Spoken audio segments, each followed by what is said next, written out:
Young Catherine Coleman is a math prodigy from West Virginia. Nobody, not even herself, will be aware that this African-American woman will be a key player in the competition between the US and Russia for space exploration.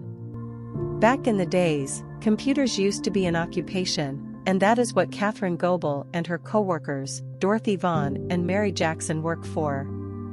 These ladies work at NASA, in the West Computer Group.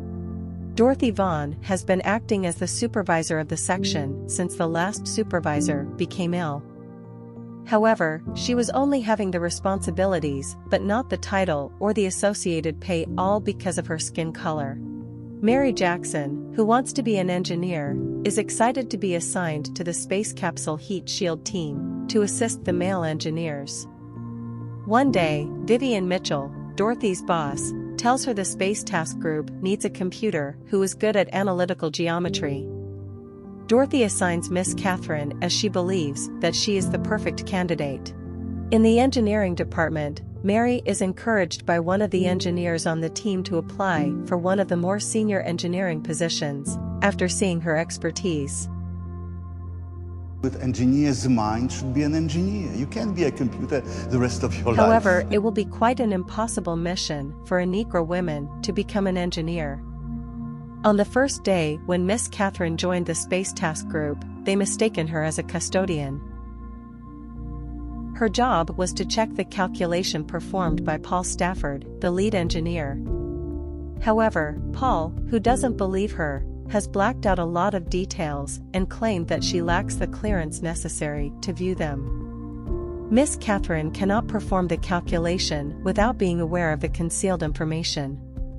Paul believed his own analysis, according to which he essentially believed Catherine's position was unnecessary.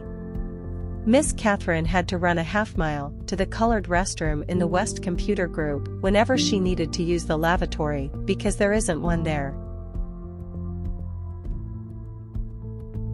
On the other hand, Mary does not have the necessary qualifications for the promotion, and cannot get those qualifications as the extension courses are not taught in any high school accessible to African Americans in Hampton, where she lives.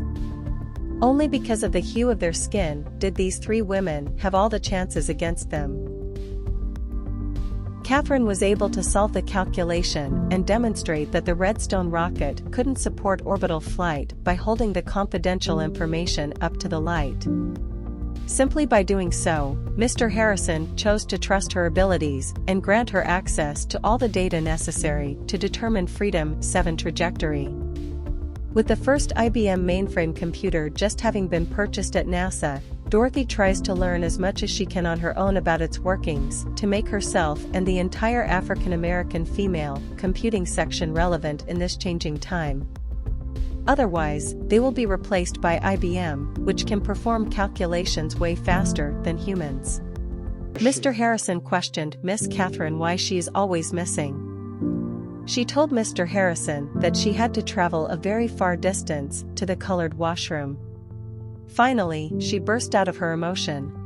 And I worked like a dog, day and night, living up a coffee, none of you wanna touch. Mr. Harrison then made the changes, no more colored or white restroom, claiming that they are all the same. Here at NASA, we all pay the same color. After the Freedom 7 has been successfully launched, their next mission is to calculate the trajectory and landing of Friendship 7, in which John Glenn will become the first American to orbit the Earth. To obtain an engineering degree, Mary petitions the court to allow her to enroll in Hampton High School, which does not admit colored students.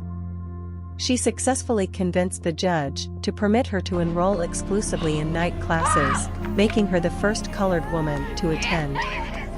Miss Catherine was tasked to calculate the coordinate of landing of the Friendship 7 space capsule. Everyone, even John Glenn, the astronaut, is amazed because they are unable to find any errors in her reasoning or calculations.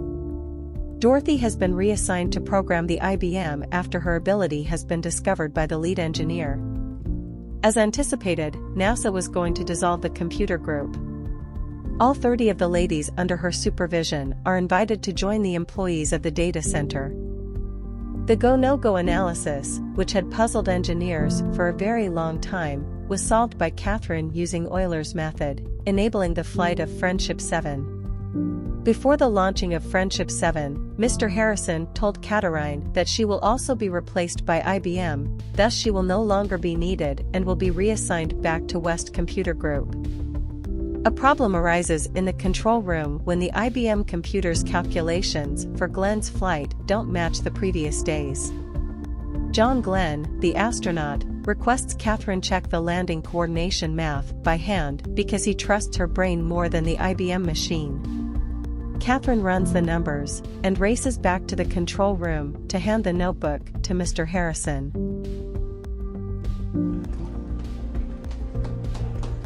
The Friendship 7 space capsule successfully entered orbit. After several orbits around Earth, there's a problem with the fasteners for the heat shield.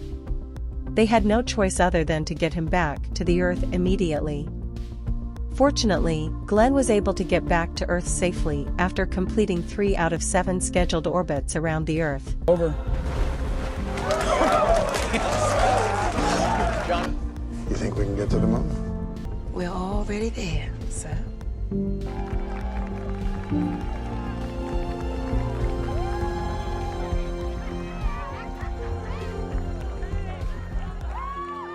on in. The IBM 7090 data processing system is capable of solving 24,000 multiplications per second.